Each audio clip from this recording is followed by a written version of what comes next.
Now, there's so many people, so many religions that say God is love. New Age religion, I suppose they wouldn't like me calling them a religion, but the New Age sort of process of spirituality, the Hindu religion, the Buddhist religion, the Muslim religion, and the Christian religion. So all of those religions basically assume that God is a God of love, and yet they don't act that God is. There's no belief in that in their heart. They justify violence constantly. They even think God justifies violence constantly, which is the opposite of love, right? So it's not in the heart. That is the problem. So the question is, how do we get it in the heart? So let's look at what the next issue is with regard to faith. What do you think it might be? So the faith is based on an absolute truth, right? So we've got that. Yep. So what's next? And I think you have trouble finding out what's next, actually. Yep. So we might as well read out what's next. Faith holds on to absolute truth in all circumstances. So here faith believes absolute truth, but it also holds on to absolute truth. Now, what do we mean by that? Faith recognises that inside of yourself, you have a lot of errors. Faith recognises that. And what it does is it says, right, obviously God is a God of love, but inside of me, sometimes I think God's not a God of love. Sometimes I think God's punishing me. Sometimes I think God's cruel. Sometimes I think, and whatever, put anything after that about God that you believe that's out of harmony with love. Sometimes I think God justifies violence. Sometimes I think God's not very just. Sometimes I feel like the things that happen to me are very unjust, and that means that God's not just, and so forth, right? These are the kinds of belief we have inside of ourselves. Now, we honour the fact that we have these beliefs when we have faith. We honour the fact that we have beliefs that are out of harmony with love inside of ourselves, right? But what we do is we hold on to the truth of these things. So, for example, if my belief is that God is sometimes punishing, and even intellectually I realise, so from an intellectual perspective I realise, in contrast to that God is never punishing, then what I would do if I had faith is that I would always act in harmony with that belief even though it's not inside me yet. Right? And I would be willing to emotionally process through that belief that is false at the same time. Now, many of you are trying to accept this belief while not emotionally processing through that belief. And of course, you're not going to have faith like that. You have to do both things. If you're going to accept this truth, which you can recognize even intellectually and logically as a truth or that is divine in nature or that must come from God, and at the same time you realize that that's the feeling you have within yourself, if you're unwilling to process your way through that feeling, you will never actually finish up having this feeling in your heart. The false belief will prevent the truth from ever entering your heart. So many of you are trying to act in harmony with this without releasing this. And it's impossible to change that way. Impossible. Many of you have been doing it for years, and it's totally impossible. Many of you are becoming tired of doing it, and I understand why, because it's impossible. Right? It's impossible to change this way. And there's often a lot of anger associated with these feelings. And unless we're willing to be humble to the process of feeling that and feeling what's underneath it, then we end up actually gathering evidence for a lack of faith. We see everything around us and go, yep, there's more evidence that this is true. Yep, there we go. You remember yesterday, Sam, where are you now? Are you here today, Sam? Yep, you asked the question, remember? You said, how can I have faith in love? I don't believe in love.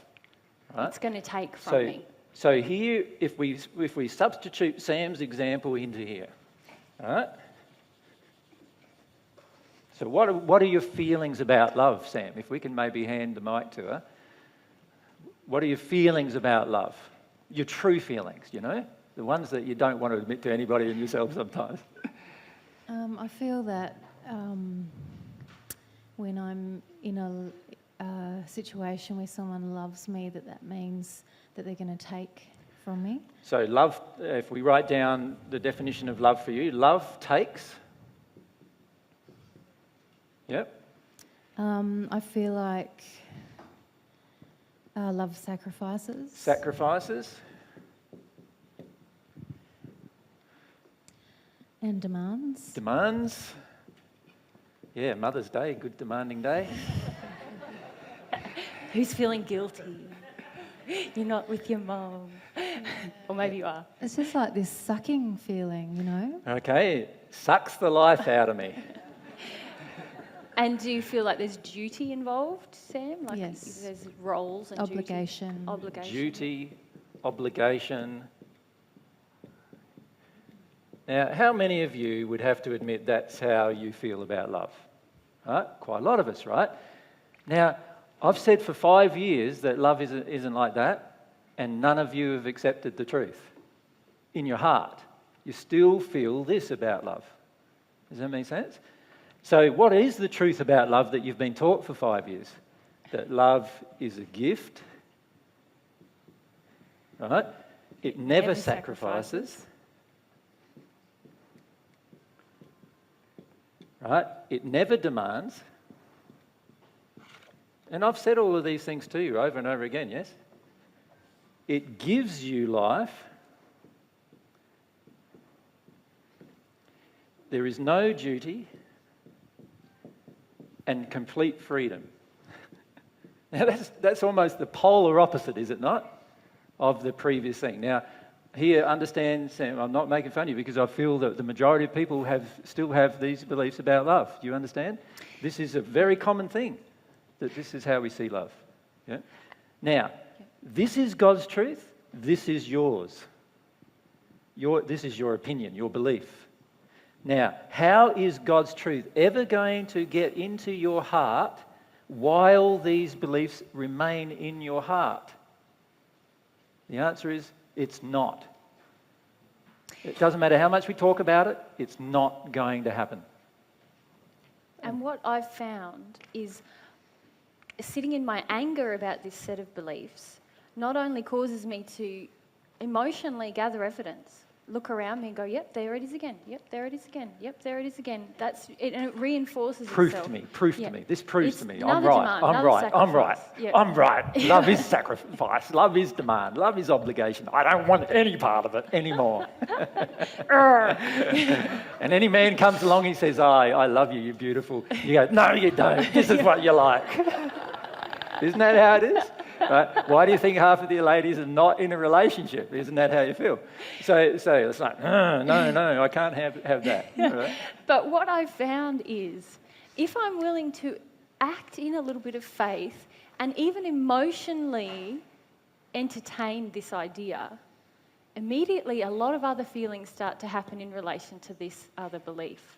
Suddenly, my anger is like my defense mechanism, yep, and I've got lots of evidence. As soon as I emotionally exercise some faith, entertain, okay, maybe this is wrong, not only do I start to feel more pain about this situation, which is exactly what I'm trying to avoid in my angry stance, but I suddenly recognise, hang on, there is loads of evidence for this second truthful belief. But when I'm sitting in that rage about this one, I don't even see it. You won't see them. Yeah. Yeah. So how do we get that to there? That's the question, isn't it? Well, the first thing is we need to get rid of that out of there, don't we, obviously? And we need to also, at the same time, have faith that this is the actual true position. You see, at the moment, many of you don't have faith that that is the actual true position. Right? So what would be the quickest, most rapid-fire way to do exactly what he just said? To get this out of me and have faith in this. What would be the number one thing I could do? Not cry. Oh, pray. Pray. Who's got a mic? Yep, Graham.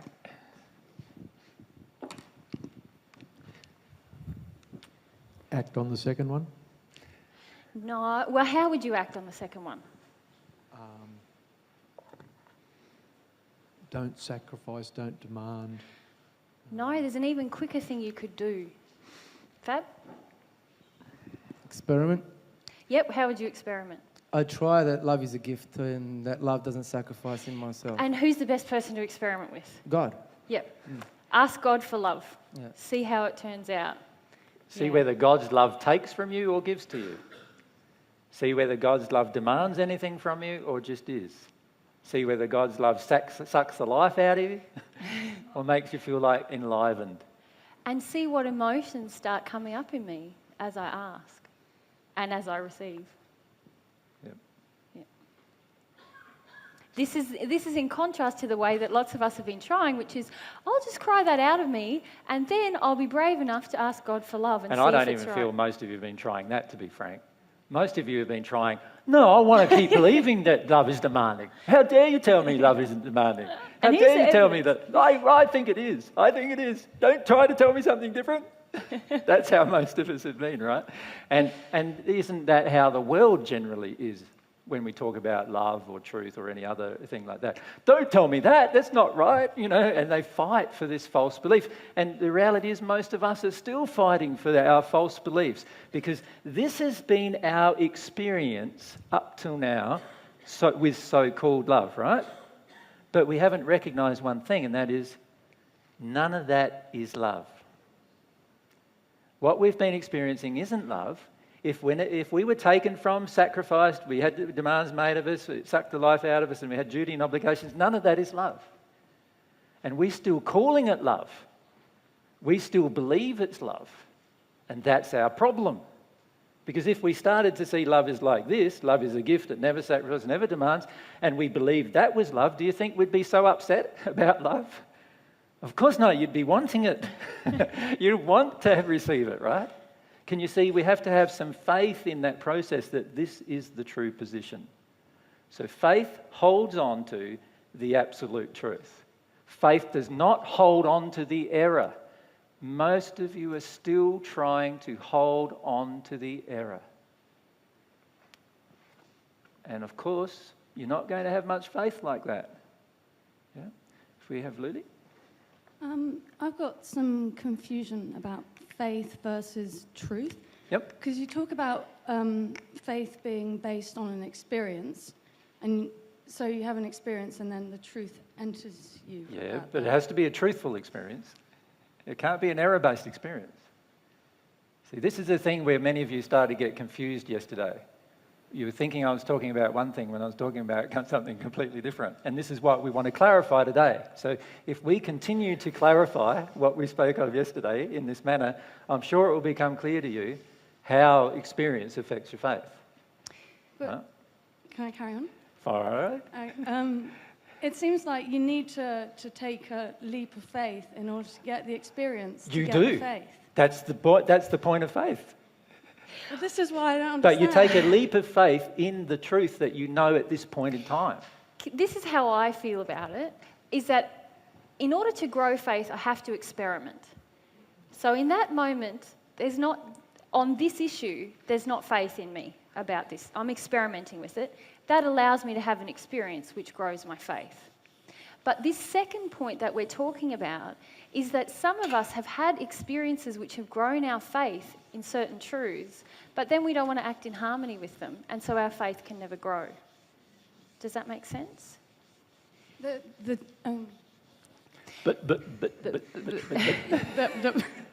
Sorry.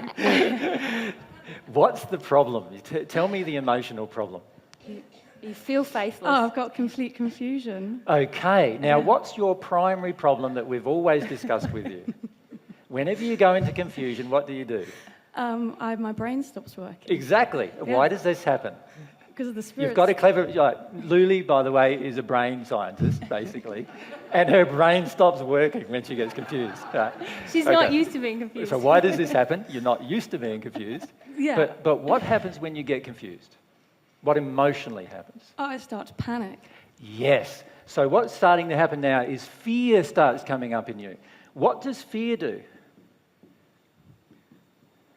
Well, that's what shuts down my brain, right? Fear shuts down everything. It shuts down your ears, your eyes, everything. It shuts down everything. It's a terrible, terrible response. And the reason why is because it has certain psychological effects on us as well, fear. And so what happens is we hear something, and then as the confusion grows, which is the real emotion that you feel, the confusion grows. Instead of just sitting with what being presented with and pondering about it, you want to understand it right now. Why do you have to understand it right now? What happened in your childhood? Yeah. So you have to understand it right now. Because right now means that now you're clever, now you're good, now you're daddy's girl again, right? Right? All these right now things. You don't have to understand it right now. What we're presenting here, God's okay with you not understanding it for the next 10 years. But you're not. That's the problem, right? But go on. That's the emotional problem. Do we still want to work with the fear, or what do we want to do? Well, I sat in confusion all day yesterday, Yes. and then I was following Mary's advice of voicing it today. Awesome. Ask a question. That's good. Yeah. That's good. Yeah. But So understand where your confusion is coming from. Yeah. It's not coming from anything we're presenting. It's coming from this feeling that happens inside of you that when you get into confusion, your fear is triggered. As soon as your fear is triggered, now it's very hard to hear anything. It's very hard to understand in that place. So what I'm suggesting is maybe watch this video over and let yourself have the fear, let yourself feel the fear, let that go. And then when you let it go, you'll go, oh, that's what they were saying, and you won't need to have it reasoned upon over and over again before you get it. And it's actually better that it happens that way because you get rid of some fear in the process. Fear that is influencing all of your ability to understand. Does that make sense? Yep. Yeah. Could I just talk about this one thing, though, that I think Luli is getting at? Yesterday we talked about faith, or you talked about faith, growing through having an experience, didn't you? Yeah, but it has to be an experience based on truth. And the question, I think, does anyone else have the question, what do you do when you haven't had the first experience? Yeah. So everyone has, or a lot of you have that question. Yeah. And that's where I believe we experiment based on some intellectual faith. Yep. Do you understand the difference between an intellectual faith, which is really just a concept or an idea based on logic? Right? Now, most of you have some logic. Or maybe not. Is that an assumption? Logic is possible when we reason about things, right? This is like God gave us a brain. Use it. Like most religions say, no, faith is not about using your brain. I can't agree, right? They say faith is all about there's this thing, it doesn't have to make sense. I can't agree with that either. It has to make complete sense. Right? If you're going to have any faith at all, it has to begin with something making complete sense. Right? So what I'm suggesting to you is forget about this faith in all these abstract concepts and ideas that, they're just great ideas or whatever, and focus on what does make complete sense. And that was what I would call an intellectual concept or an idea, or should we put in quotations, an intellectual faith, an intellectual concept or idea that this might be, because we don't know for certain, but this might be the absolute truth. Right? Now, the reason why many of you keep coming along to my presentations, even though that it's not in your heart yet, is because you believe in your intellect that it might be the truth. But why hasn't the faith grown, the heart faith grown? What's the missing ingredient? The experiment. Exactly. Well, I feel there's two missing ingredients, Okay. actually. The first one is the willingness to make the experiment, right? And we'll talk more about the experiment in a minute when we make our final list about faith, right? But another reason is that the experiment would give us love. And love is what grows real faith. Love results in real solid faith growing. Does that make sense? And this is why in the message of Solomon that was written in 1916, I should mention, pointed out, it's the 20th of April 1916 on the Paget messages. He said, the love will come and with it, faith. Right? True faith. So true faith is a heart-based operation, not a head-based operation, but it has to be based on logic. It can't be based on just a concept or an idea that's wishful thinking. It has to have actually happened, not something that just we imagined happened. Right? Many people say, we ask many people, have you received divine love? They say, oh yeah, I think I have. What? If you think you have, you haven't. Probably, if that's what you're saying. You will know when you have, and you'll know. You'll know that you've received some divine love. Now, some people say to us, oh yeah, I think I have, and it felt really wonderful, and I felt really happy for days and days, and it was really great, and I was having everybody was giving me exactly what I wanted, and I go, yeah, that sounds to me like a spirit giving you some addictions, not God giving you some love, because God confronts all of your addictions. Right? In fact, in this process, trying an experiment and asking for and receiving love, that brings up a lot of emotion, even just the first step, doesn't it? We just talked about how most of us don't do it because we want to hold on to these ideas about love. Most of you don't experiment for reasons. You're afraid that you're wrong. You're afraid of all sorts of things. Afraid that God's not going to give you it, and that means that there's something wrong with you, right? And all these things. Yeah? And do you know why I feel lots of us get distressed when we start talking about this faith issue? It's similar to Lulu, like, hang on, okay, what happens if I don't have it yet? Is because we are uncomfortable with that feeling of like, hang on, to get faith, I'm going to have to do something that might feel a little bit scary. Might have to take risks. And often I know from personal experience, every time the topic of faith would come up, I'd go into meltdown because I'd be like, well, what is it? And how do I get it? And anything but the truth, which I already knew, that I just needed to do these two things. That's all. Yeah. Yep.